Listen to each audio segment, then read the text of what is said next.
Subscribe करें रखोलिया classes को और बेल आइकन दबाना ना भूलें ताकि आपको लेटेस्ट अपडेट्स मिलती रहें। पिछले वीडियोज के माध्यम से आप लोगों को बहुत सारी संख्याएं पढ़ाई और अभी पिछली वीडियो में हमने आपको परिमेय संख्याएं और परिमेय संख्याएं क्या होती हैं इसकी जानकारी दी। परिमेय संख्याएं उन संख्याओं को कहते हैं जो a बटे b के रूप में व्यक्त की जा सकें और a और b दोनों ही पूर्णांक संख्याएं होती हैं, लेकिन इसमें एक शर्त होती है कि b does not equal to 0। b means denominator, a means numerator, अर्थात डिनोमिनेटर 0 नहीं होना चाहिए। तो ऐसी स्थिति में a बटे b या a बटे b का संक्षिप्त रूप परिमेय संख्या कहलाएगा। ठीक है ना। इसके बाद हमने पढ़ाया था आपको अपरिमेय संख्याएं। ऐसी संख्याएं जो a बटे b के रूप में व्यक्त नहीं की जा सकती हैं उनको अपरिमेय संख्या कहते हैं। ठीक है ना। और हमने ये बताया था आपको कि ये संख्याएं प्रायः पूर्ण वर्ग नहीं होती हैं और इनको कर्णी चिन्ह के अंदर लिखा जाता है, तो ये अपरिमेय संख्या होती हैं। आज हम पढ़ने जा रहे हैं वास्तविक संख्याएं, तो ध्यान से पढ़िएगा आप लोग।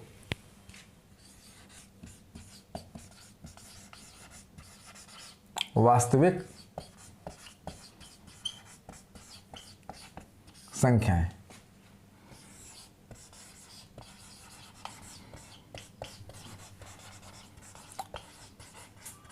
Real numbers. अब ये रियल नंबर्स क्या होते हैं, आपने इसके पहले परिमेय और अपरिमेय संख्याएं पढ़ी हुई हैं और मैंने अभी पुनः आपको बता दिया कि परिमेय कौन सी होती हैं और अपरिमेय कौन सी होती हैं। जो a बटे b के रूप में व्यक्त किया जा सके वो परिमेय संख्या है, उसमें b 0 नहीं होता है। ठीक है ना। b का मान 0 नहीं होगा और अपरिमेय संख्या जो a बटे b के रूप में व्यक्त नहीं की जा सकती हैं। अब देखिए वास्तविक क्या होती हैं। परिमेय और अपरिमेय संख्याओं को सम्मिलित रूप से वास्तविक संख्याएं कहते हैं। परिमेय और अपरिमेय संख्याओं के सम्मिलित रूप से वास्तविक संख्या, तो नोट करिए आप लोग।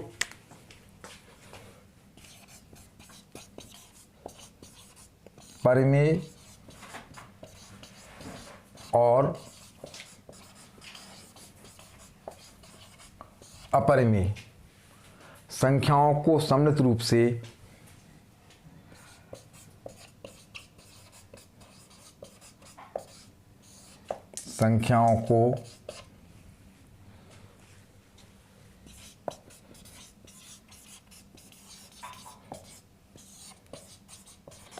सम्मिलित रूप से क्या कहते हैं, वो वास्तविक संख्याएं कहते हैं, रियल नंबर्स कहते हैं।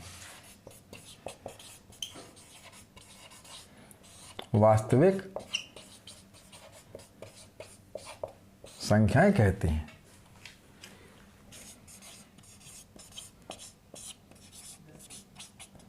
ठीक है ना। इसी को हम इस प्रकार से भी कह सकते हैं, अथवा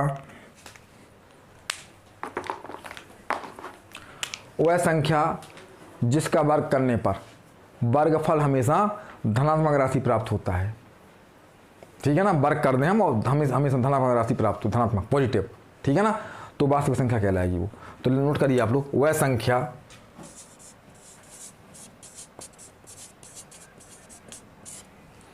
जिसका वर्ग करने पर वर्गफल,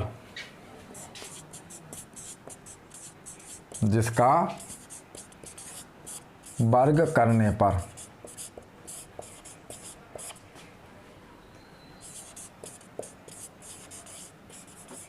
वर्गफल हमेशा धनात्मक राशि प्राप्त होती है। हमेशा धनात्मक राशि प्राप्त होती है।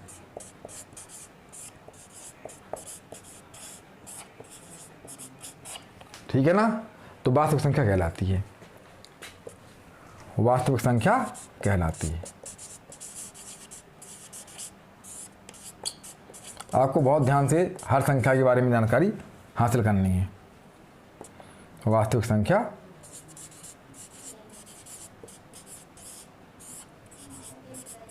कहलाती है। हम उस संख्या वर्ग करें और वर्ग करने पर हमेशा धनात्मक राशि प्राप्त हो तो वह वास्तविक संख्या कहलाएगी। ठीक है ना। अब देखिए कुछ एग्जाम्पल लेते हैं हम लोग।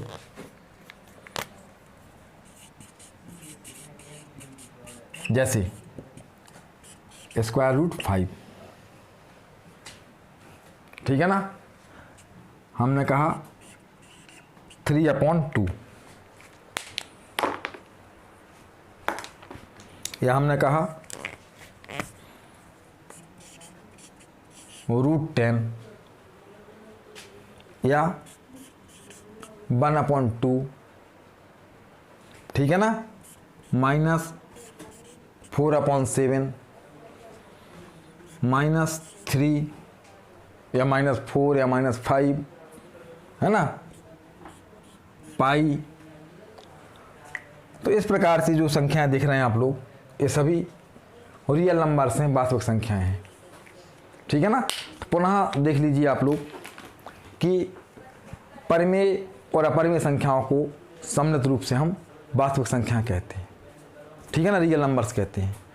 या वह संख्या जिसका वर्ग करने पर वर्गफल हमेशा धनात्मक राशि प्राप्त होती है तो वो वास्तविक संख्या कहलाती है।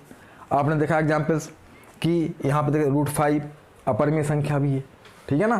3/2 परिमेय संख्या है और सारी संख्याएं देखिए आप लोग। ठीक है ना। तो इनका हम वर्ग जब करेंगे तो हमें हमेशा धनात्मक राशि प्राप्त होगी। तो इसके हिसाब से भी देख लीजिए आप एग्जाम्पल, या इसके हिसाब से भी चेक कर लीजिए। ये सारे एग्जाम्पल आपके वास्तविक संख्या के हैं। ठीक है ना। तो आज आपको हमने वास्तविक संख्या की जानकारी दी और इसके पहले आपको परिमेय संख्या पढ़ाई हुई थी, और इसके पहले भी हमने आभास संख्याएं, भाज्य संख्याएं, सहवास संख्याएं, अभाज्यवाद संख्याएं, सारी संख्याओं की जानकारी आपको दी थी। तो आपको प्रत्येक संख्या के बारे में बहुत अच्छे से नॉलेज रखनी है और मेरा प्रयास भी है कि आपको बहुत अच्छे से प्रत्येक संख्या के बारे में जानकारी दूं। लेकिन आपका फ़र्ज है यह होता है कि आप उसका रिवीजन करें और अच्छे से समझें। अब अगली वीडियो में मैं आपको और संख्याओं की जानकारी दूंगा।